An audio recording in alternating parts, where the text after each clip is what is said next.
Hello student, I am Bimal Singh Bawan. Today we will learn here our third chapter and the topic name is bamboo curry. I hope so you all are well and you all are doing very well in your subject. Now in this chapter our character is Shanthol. शंथल एक particular प्रजाति होती है, जनजाति होती है और इस character में यहाँ पर एक नाम भी है। यहाँ पे जो कैरेक्टर का नाम भी दिया गया है। तो फिर सेकंड जो हमारे यहाँ पर कैरेक्टर आपको मिलने वाला है वो है मदर इन लॉ ऑफ शंथल, यानी इनकी सासू माँ। जो शंथल हमारा जो पहला कैरेक्टर है उनकी सासू माँ। और थर्ड आपको इस चैप्टर में जो कैरेक्टर मिलने वाला है वो है वाइफ ऑफ शंथल, शंथल की वाइफ। जो इसमें तीन कैरेक्टर आपको यहाँ पर दिया हुआ है। और जो आप चैप्टर यहाँ पे देख रहे हैं, चैप्टर का जो नेम है वो है बैम्बू करी। तो यानी बम्बू मीन्स जो आपको पता है बैम्बू होता है यानी बांस होता है, ठीक। और करी जो हमारे यहाँ डिश होती है जिसको हम बनाते हैं, जो बेसन से हम लोग बनाते हैं, तो बैम्बू करी। तो कैसे इस चैप्टर में बैम्बू करी बनाई गई या बनी या नहीं बनी वो आप इस चैप्टर में देखेंगे। Let's see. Have you ever eaten the dish made of bamboo? तो डियर स्टूडेंट, क्या आपने कभी ऐसी डिश टेस्ट करी है या खाई है जो किससे बनी हो? बैम्बू से बनी हो। Okay, let's read this picture story. तो इस यहाँ पर एक पिक्चर स्टोरी है, उसमें आप यहाँ पर सीखेंगे। तो चलिए यहाँ पर मैं जो इसका पहला पैराग्राफ है वो आपके लिए पढ़ने जा रहा हूँ। One day the mother-in-law of the Shanthal wedding room cooked a special dish for him when he visited her. तो एक बार की बात है कि एक बार शंथल अपनी सासू माँ के घर गए यानी ससुराल में गए। जब वो वहां पर पहुंचे तो क्या हुआ, ठीक है, शंथल wedding cooked a special dish. उनकी जो सासू माँ थी उन्होंने एक प्यारी सी उनके लिए एक डिश बनाई, okay, for him when he visited her. तो जब वो वहां पर गए तो शंथल अपने ससुराल में गए तो वहां पर उनको क्या मिला, एक प्यारी सी डिश उनकी सासू माँ उनके लिए तैयार करी, ठीक है। सेकंड जो पैराग्राफ है वो है दिस करी is delicious, what is it, the mother-in-law pointed at the bamboo door. तो जब शंथल ने इस डिश को टेस्ट किया तो वो बिल्कुल सरप्राइज हो गए और उन्होंने पूछा, क्या पूछा, दिस करी इज डिलीशियस, ये जो करी है वो कैसी है, बिल्कुल डिलीशियस है, स्वादिष्ट है। डिलीशियस मींस होता है स्वादिष्ट, ओके। व्हाट इज इट, यह क्या है, यानी पहले अभी तक उनको इसका नाम नहीं पता था, शंथल को इसके बारे में पता नहीं था ये करी क्या चीज है। तो उन्होंने अपनी सासू माँ से पूछा, क्या पूछा, व्हाट इज इट, क्या है ये।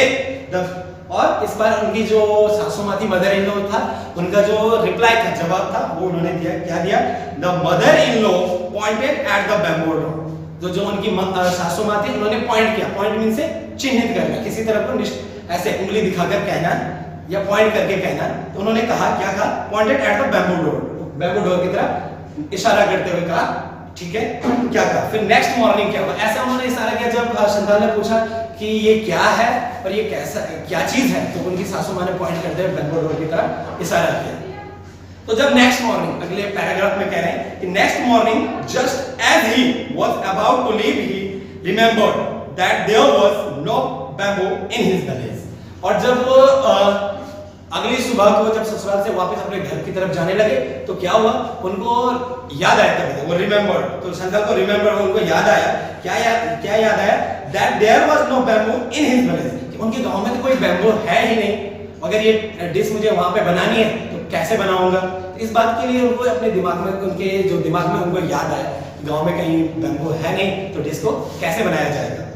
फिर जो नेक्स्ट पैराग्राफ है इसमें फोर्थ, उसमें कह रहे हैं सो ही removed the bamboo door and carrying it with him left for his home। और इसके प्रकार क्या हुआ कि अगले उसमें उन्होंने क्या किया, तो सो ही रिमेंबर, तो जब उनको याद है कि गांव में तो कोई बम्बू है नहीं, तो उन्होंने क्या, जो दरवाजे की तरफ पॉइंट किया था, किसने, सासू माँ ने, उन्होंने उसी दरवाजे को उठाया और अपने ऊपर यानी कंधे पर लिया और वहां से चल दिए गांव की तरफ। तो यानी उन्होंने क्या किया कि याद आया उन्होंने कि गांव में कहीं बैम्बू है नहीं, तो उन्होंने अपना जो ससुराल का दरवाजा था वही कंधे पर लाद के चल दिए।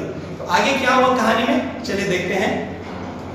On reaching his village he told his wife, और जब वो अपने गांव पहुंचे तो वो दरवाजा लेके, ससुराल से वो दरवाजा लेके आए थे जो बैम्बू से बना हुआ था, ठीक है, जिसकी तरफ सासू माँ ने पॉइंट किया हुआ था।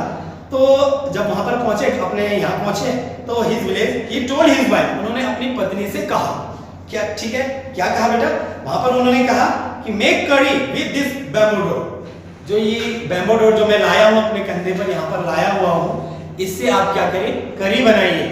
ठीक है, इससे आप क्या करिए, करी बनाइए। ठीक है, विद दिस बैम्बू डोर आपको करी बनानी है। वो किससे बनानी है, विद, ठीक है, दिस बैम्बू डोर, जो ये बैम्बू डोर मैं लेके आया हूँ, इससे आपने वो करी बनानी है। तो आगे इसके बाद उनकी वाइफ, जो हमारा जो नेक्स्ट कैरेक्टर है इसमें वो आता है। देखिए, शी वाज शॉक्ड। तो क्योंकि अब वाइफ ने जैसे सुना कि बैम्बू से करी बनानी है, तो पहले तो बिल्कुल सरप्राइज हो गए। वो बिल्कुल क्या हो गए, सरप्राइज हो गए। वो ये सोच रहे थे कि बैम्बू से करी बनाना है, तो ये बिल्कुल वो क्या हो गए, शॉक्ड हो गए। तो शॉक्ड हुई तो आगे उन्होंने क्या, हाउ कैन आई मेक करी out of a bamboo door. तो उन्होंने उनसे पूछा कि मैं कैसे, जो यहाँ पे आपने बैम्बू लेके आए हैं आप ससुराल से, ठीक है, मेरी माँ के घर से आप जो ये बैम्बू लेके आए हैं, कैसे मैं इनसे कोई डिश बना सकती हूँ, यानी करी बनानी है तो कैसे मैं इनसे करी बना सकती हूँ। तो इस बात पर वो कह रहे हैं, तो ठीक 7, come I will help you by, ठीक है, chopping up the bamboo he said. उन्होंने कहा अच्छा ठीक है, ठीक है, कम आई विल हेल्प, चलो मेरे साथ आओ, मैं तुम्हारी क्या करूंगा, मदद करूंगा। काय में, chopping up the bamboo he said. Chopping mean से काटने में, यानी उसको क्या है, बारीक काटना। चॉपिंग मीन से जैसे सब्जी को काटते हैं उसको चॉपिंग कहते हैं। तो इसको काटने में मैं तुम्हारी क्या करता हूँ, हेल्प करता हूँ। ठीक है, संथाल ने किससे कहा, अपनी वाइफ से कहा कि चलिए मैं आपकी हेल्प कर देता हूँ। आप कह रहे हैं कि कैसे बनानी है, तो चलो मैं बताता हूँ कि आपको कैसे वो करी बनानी है बैम्बू से। तो वो कह रहे हैं कि मैं आपको बताता हूँ। ठीक है, तो नेक्स्ट में देख लीजिए 8, his wife boiled it and boiled it. अब किसी भी चीज को बनाने के लिए उसको पकाना पड़ता है, कुक करना पड़ता है, बॉइल्ड करना पड़ता है। तो उन्होंने भी जो बैम्बू था उसको भी कुक करना स्टार्ट किया, पकाना शुरू किया, बॉइल्ड करना शुरू किया। तो देखिए, his wife boiled it and boiled it. उन्होंने उसको क्या किया, उबाला और उबाला। ठीक है, letter when her husband tested it he said. और जब बाद में, जब उन्होंने उबाला उसको, उसमें जितने भी चीजें डालनी थी वो डाली, उसके बाद जब उनके पति ने उनको टेस्ट किया उस करी को, तो क्या हुआ, इट्स टू हार्ड। देखो उनके जो संकल्प था उसका रिप्लाई है, इट्स टू हार्ड, ये बहुत कठोर है, टू ईट, खाने में। यानी अब वो कह रहे हैं कि इसको चबाने में, जो ये खाने में बहुत कठोर है। You don't know how to cook, तुम नहीं जानती हो कैसे इसको पकाना है। यानी अब वो अपनी वाइफ को क्या कर रहा है, डांट रहा है, उसको खींच आ रहा है। वो कह रहा है कि नहीं, तुम्हें आता ही नहीं है बनाना। ठीक है, क्योंकि ये अभी भी क्या है, बिल्कुल कठोर है खाने में। ठीक है, क्या है, तो उसके पति ने कहा कि क्या कहा, ठीक है, you don't know how to cook, आप नहीं जानती हैं कि कैसे इसको बनाना है। ठीक है, फिर नेक्स्ट वाइफ ने क्या, वाइफ ने क्या किया, his wife added more water and boiled it and boiled it. उसकी पत्नी ने क्या किया, अच्छा शायद पानी कम होने की वजह से नहीं हो पाया होगा अच्छी तरह से, तो उन्होंने उस करी में और ज्यादा पानी मिलाया और उसको बॉइल किया और पकाया और पकाया। ठीक है, यानी और देर तक उसको पकाते रहे। ठीक है, इट्स स्टिल टू हार्ड, और यह फिर भी क्या थी, कठोर ही थी। यानी इतने देर तक पकाने के बाद भी वो क्या नहीं हुआ, बैम्बू सॉफ्ट नहीं हुआ। वो होगा कहां से, क्योंकि बेटा वो क्या था, बैम्बू था, और बैम्बू को अगर करी बनाओगे तो वो बिल्कुल सॉफ्ट कहां से होगा। ठीक है, इट्स स्टिल टू हार्ड, ये क्या था, अभी भी कठोर ही था। ठीक है, आई कांट ईट इट, तो उस पर संतोष ने कहा कि मैं इसको क्या नहीं कर सकता हूं, खा नहीं सकता हूं। ठीक है, अब नेक्स्ट पैराग्राफ में देखिए, ठीक है, mother in law came to visit the young couple that evening. और उसी शाम को, जिस शाम को जिस दिन में वो बैम्बू करी बना रहे थे, उसी शाम को जो शंदल की माँ थी वो कहाँ गए, आई, जो यंग कपल था जिनकी नई नई शादी हुई थी अभी हाल ही में संथोल, तो उनके यहाँ आई, शाम को उनके यहाँ आई। ठीक है, और उन्होंने उनके यहाँ विजिट किया, तो क्या हुआ, they all laughed at his foolishness, और वो सब उनकी इस बेवकूफी पर क्या करने लगे, हंसने लगे।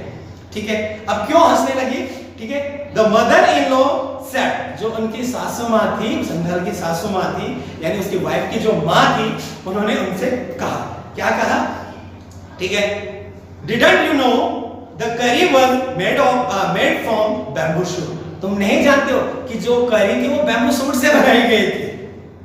ठीक है, यानी जो बैम्बू का शूट होता है उससे बनाई गई थी, and not from the bamboo door, यानी कि दरवाजे से नहीं बनाई गई थी वो।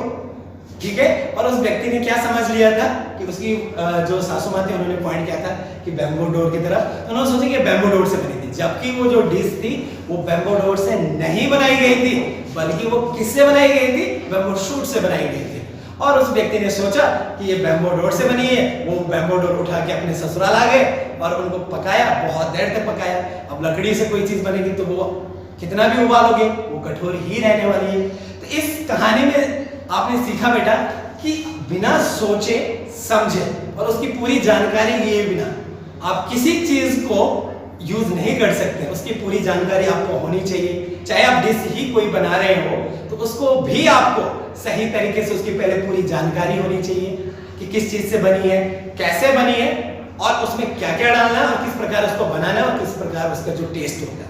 इसी प्रकार पूरी जानकारी होने के बाद ही उस चीज को उपयोग करें। तो इस कहानी में देखा आपने शंख कि पूरी कहानी में क्या हुआ, वो क्या हुआ, एक बेवकूफ की तरह काम करता रहा। पूरा अपने ससुराल से दरवाजा उठा के लेके आया बैम्बो डोर, उसके बाद उसको पकाया, फिर वो पका नहीं। तो लास्ट में जब उसकी सासू माँ ने ये सब देखा तो उन्होंने उनको बताया कि बैम्बो शूट से बनाई गई थी और क्या है वो बैम्बो डोर से नहीं बनाई गई थी। तो बेटा I hope so you understand this chapter very well. Okay, thank you.